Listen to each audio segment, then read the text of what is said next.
New year and new trends. Today we'll be talking about what will be trending in the wine industry in 2024. Welcome to the podcast Wine Matters. I'm your host, Wendy Laureti, the accidental winery owner of Saddlers Creek Wines.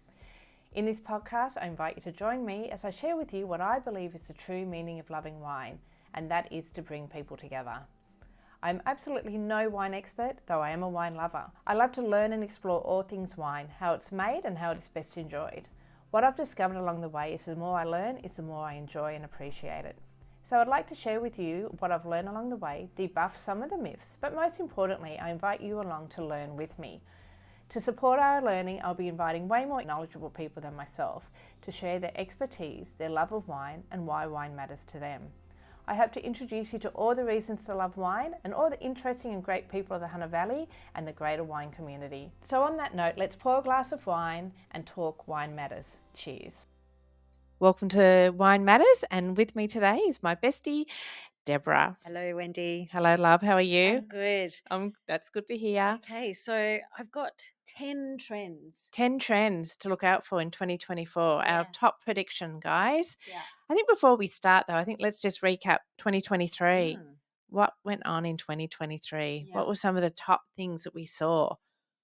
Overseas travel was huge. Overseas travel was huge, and it seemed on Facebook every single person I knew was in Italy. Everybody. And what does that mean? There was a lot of wine drunk in Italy. Lots of wine drunk. Last year. So I think for that reason, you're going to see a lot of people come back to Australia looking out for grape varieties that they sampled over there, reminisce a little bit about, those days when they went away, and have appreciation for those grape varieties which are taking, Australia by storm at the moment. That is it. Absolutely. I think the awareness around alternate varietals, people are interested. Yeah. Aren't they? Yeah. I saw that last year. And they're really interested how we grow it here now. Yeah. So yeah, that was an absolute 100% a fantastic trend. My other favourite trend is Chard is back, baby. Chardonnay. The Chardonnay returned. Yeah. And not just lighter oaked. I saw a lot of Chablis styles, so unoaked styles, but I also saw a reinvigoration of more bigger, full-bodied, absolutely buttery styles of Chardonnay. We could talk about our Equus Chardonnay right now. Yes. Our Equus Chardonnay is big, buttery. Yeah. It is, and people loved it. It is fantastic. And it didn't. It just was like everyone was like, "Wow, this is amazing." Yeah. Yet, love the Chablis Il Franco, for example. So I mean, I had some of that the other night, and when I first tasted it before Christmas, it was really, really high acidity, and we had fresh oysters with it, where the other day when we had it, it's sort of mellowed out a little bit more and become a lot more creamier in the bottle, which is nice to see. It's interesting how wine does mellow out in the bottle over a few months, doesn't it? Yeah. There's lots of reasons why we hold back some wines before we release them for those reasons. Wendy, what else was 2023 popular? I think the biggest thing that we saw was the desire for connection, the desire for experiences. So people weren't just wanting to come in necessarily for a traditional wine tasting. They really wanted the opportunity to sit down, to connect. Masterclasses were on fire. Anything food and wine experience. People wanted to come to the cellar door, people making day trips up. I think that was probably one of the people using our picnic grounds. So really, wanting to get outside. Yeah, we created our wine and chill. Like the last 12 months, that wine and chill experience where you can just come and relax, enjoy, buy a bottle of wine, enjoy the grounds. It just took off. So that desire to connect and the desire to have experiences, memorable experiences, was definitely a 2023 trend, and I think a 2024 trend as well.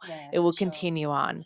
Wendy, sorry, we've jumped ahead of ourselves. It is Wine Matters, and I always pour something in the glass. You've got one over there too. It's a red this time. It's a red. What do we got? It's an alternate varietal. It's an alternate Italian varietal. Okay. Because we have this fabulous single suitcase collection, and this is the Aglianico. I love the Aglianico. I love it too. It took me how long to learn to say that? Oh, no, but once we're all over it. Yeah, no, I think I love this wine. Before I drink my red, though, you might notice I've got a couple of other glasses in front of us, some whites. Okay, tell me what's going on there. Before we start these, anything else on 2023 you want to recap? Oh, I think they were the main ones. probably the connection, yeah, and then experiences, alternate varietals, Shardy's back. Shardy's back. Okay, so I've put together 10 things of predicted trends for 2024. Now, I'm sure everyone's going to have their own opinion, but these are things in marketing that I have noticed. And number one, before we even get to my top 10 trends, I've got 2 glasses in front of us. And have a look at these. Have a smell of each of these wines.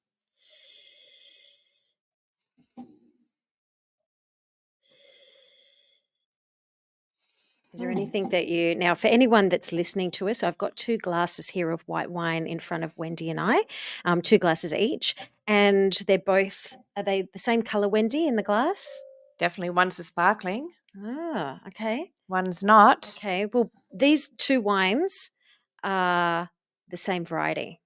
Okay. So I want you to have a sip of them and tell me if you can taste the difference between them.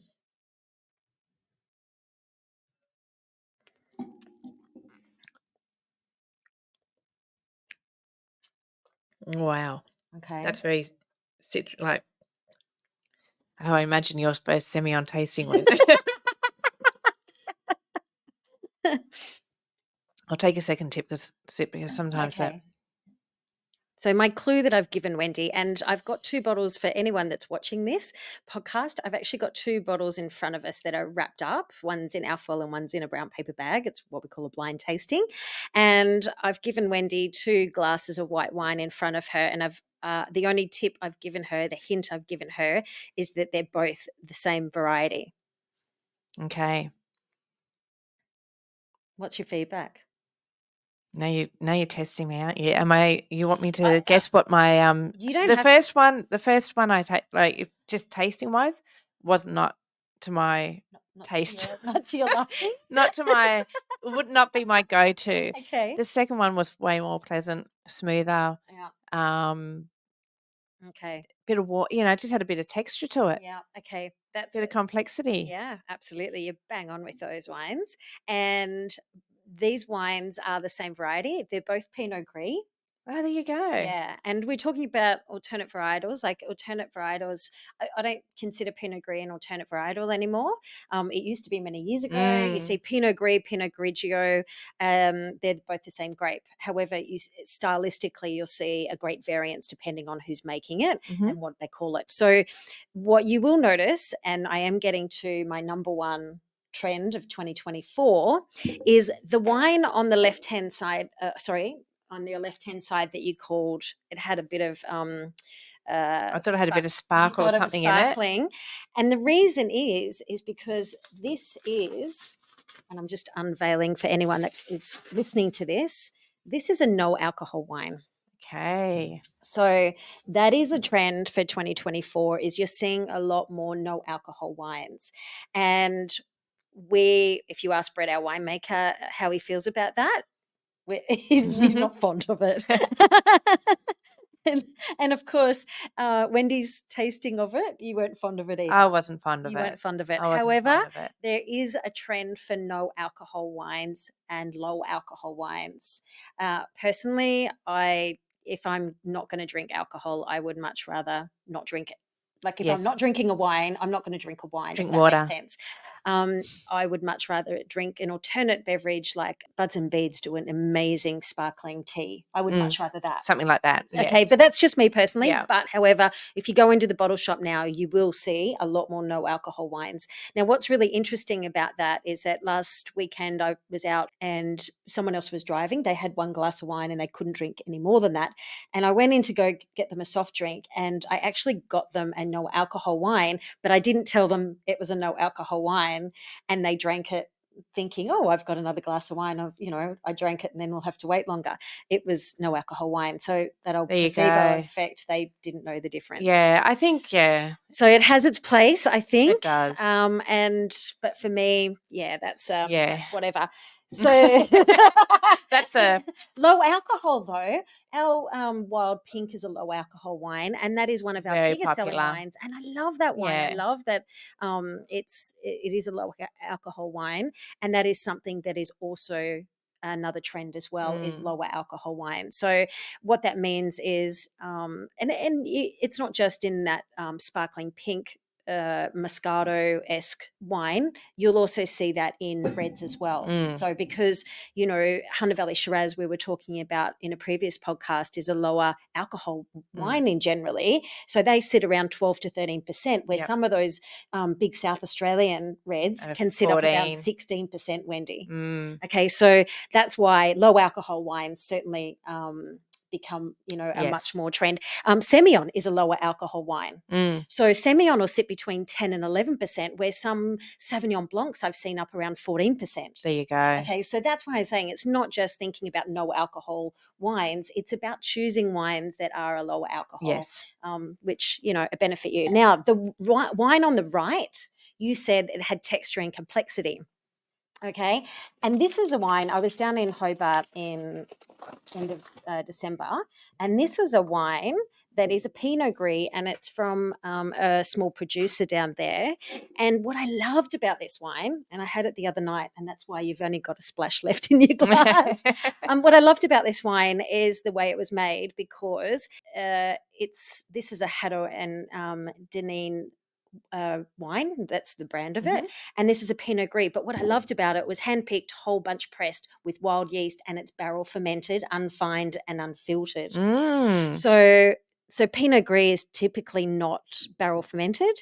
It's normally picked, matured in steel tanks and then bottled, where this wine here was barrel fermented, so you're getting lots more creamier complexity. That's what I tasted. In the wine, yeah, interesting. And it's unfined and filtered, and it's just a really interesting, delicious wine. I loved it. I'm definitely going to buy some more of this. So that brings me to my other trend, is alternate wine making styles. So pushing the boundaries. So that's another trend I've got here. Number 2 is winemakers are pushing the boundaries of what it is to be a typical wine variety made. Yes. And even if you look at Sadler's Creek, we've got 6 different Chardonnays, and we've pushed the boundaries on. Amazing, isn't it? Like what we traditionally make. So we're the Equus Chardonnay you mentioned before, that has American oak as opposed to us always traditionally using French oak. That's right. That's got malolactic fermentation, so it's gone through a secondary fermentation process, giving it much more bigger creaminess as well.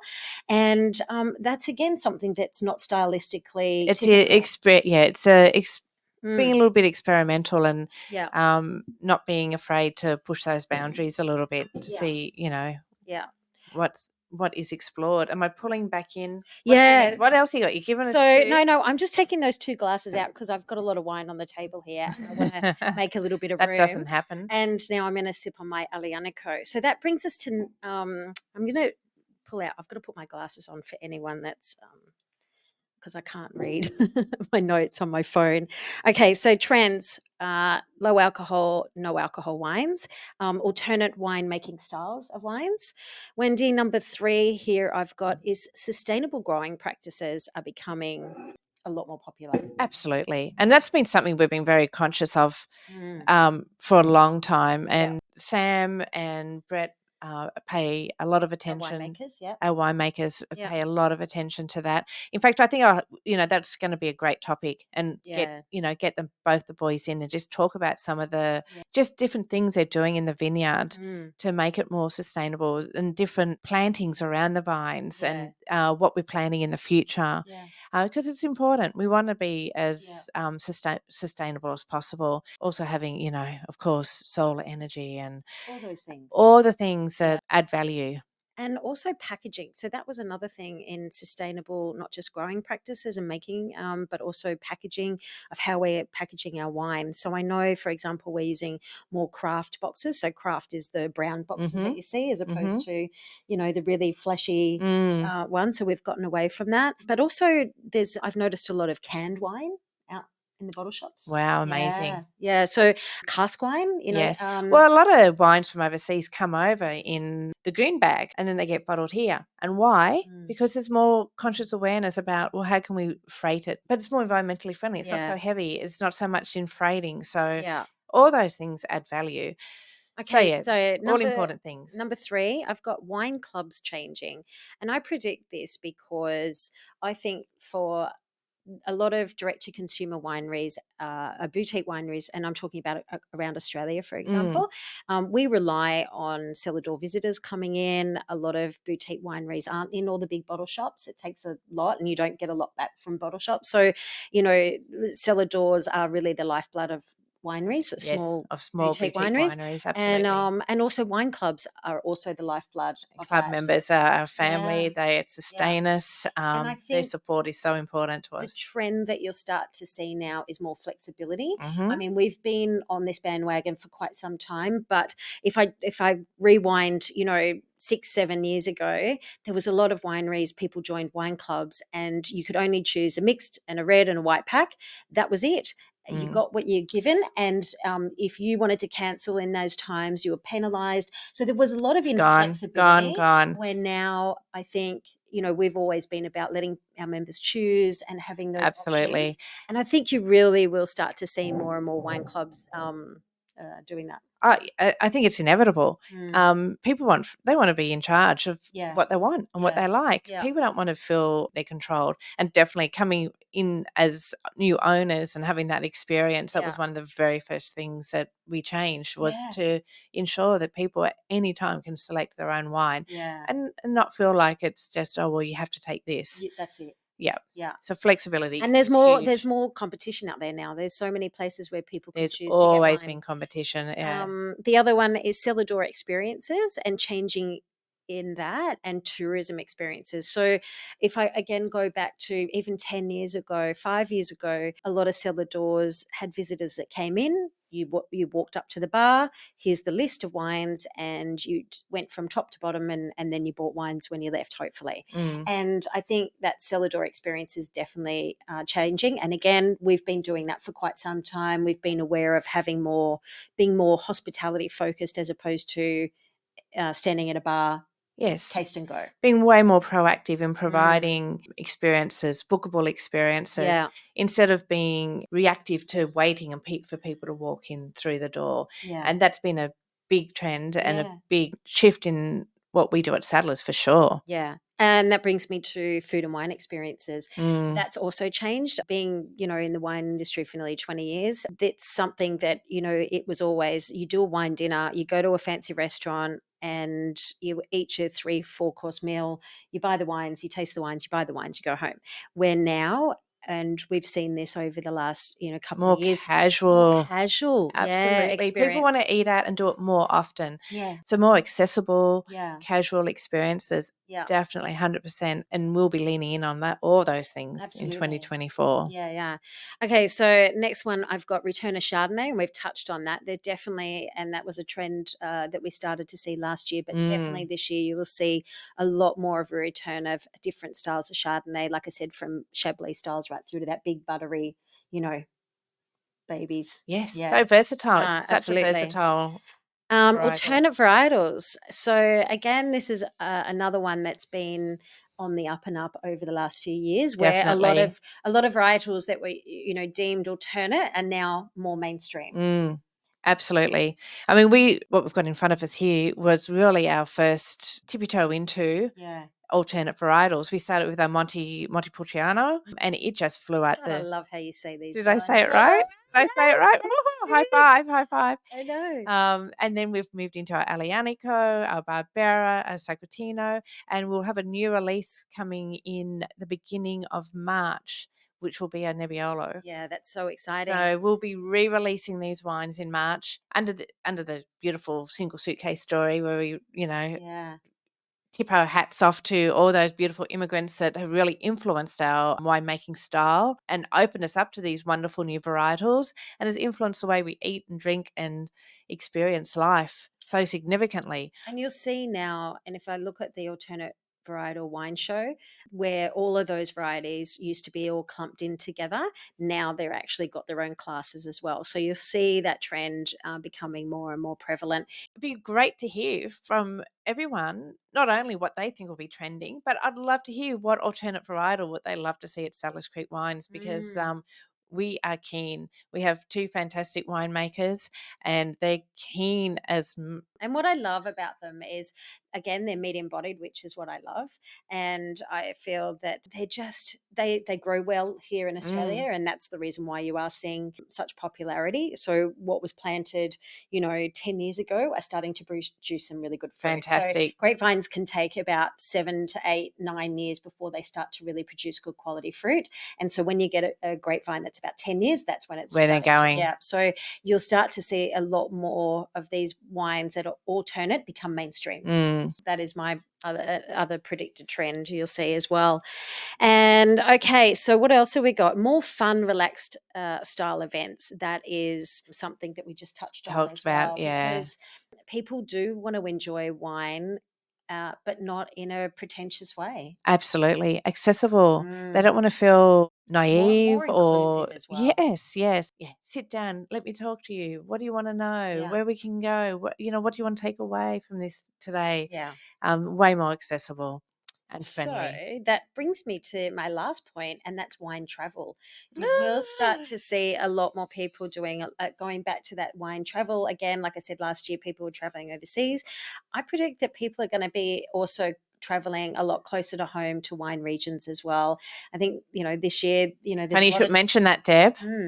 We have a wine tour, a food and wine tour in June and May and June, which we have been talking about for quite a while at Sadler's, because it was a dream, but it's all come together because we have collaborated with Matt Dillo, and week one's already sold out. A few spaces, well, not sure when this, by the time this goes down, it probably will be. But the interesting thing is, it's just people wanting to enjoy company. Again, that connection matters. And this food and wine, and this is why wine matters, because wine is one of the only alcoholic drinks that you can really enjoy with food and your friends, that you really sit down and enjoy a food, a conversation. And so that's why wine matters. Definitely. That is why wine matters. Fantastic. So travel, absolutely. Me and Frank were thinking about that too. Where we're going, and all we're talking about going to Europe, and all we're thinking about, we'll go to wine regions. We want to go to wine regions, learn, taste, experience. I always plan my holidays around wine regions, because I know that there's going to be great wine, great food, and and when you have a purpose, when you have a purpose for whatever you do in your life on any occasion, it just adds more meaning and value, doesn't it? So definitely travel and wine and food. Absolutely. I'd be interested to hear what people at home, listeners are at home, what their thoughts will be for trends for 2024. So they can jump on the Settlers Creek Instagram page and send us a DM or comment and let us know what you think. What do you think is going to be trending in 2024? Now, Wendy, we spoke about alternate varietals, and we spoke about these beautiful Italian varietals that are grown here in Australia, which we released over the last couple of years, and we're re-releasing some, but we've also got some new ones. Yes. How can people get their hands on these wines? These will be re-released in March. Of course, you can come to the cellar door. They'll be online. So they'll be available for tasting at the cellar door. Yeah, we have 2 great hands-on experiences with the gnocchi rolling classes with Chef Matt Dillo, and of course Scotty, our resident wine expert, will be talking through those wines. It'll be a beautiful 4-hour experience. Okay, so it's a gnocchi cooking class. It's available in March. We've got one date available in March, and I believe if that sells out, then we're going to do another one in April. And so that's a lunch experience. So you come in at, say, 10 o'clock in the morning. I've been talking with Matt about how the day goes, and it sounds really exciting. So you're going to come in at 10 o'clock in the morning. You're going to learn to make some gnocchi, and you're going to roll it out, and then you'll get to go through these incredible Italian varieties, and then you're going to sit and eat lunch. Fantastic. With the wines. Absolutely. 3-course meals coming your way. So fantastic. So bookable experience, guys. Come and enjoy. It'll be fantastic. We hope to see you there. Okay. Wine matters. Wine matters. Cheers. Cheers, Wen.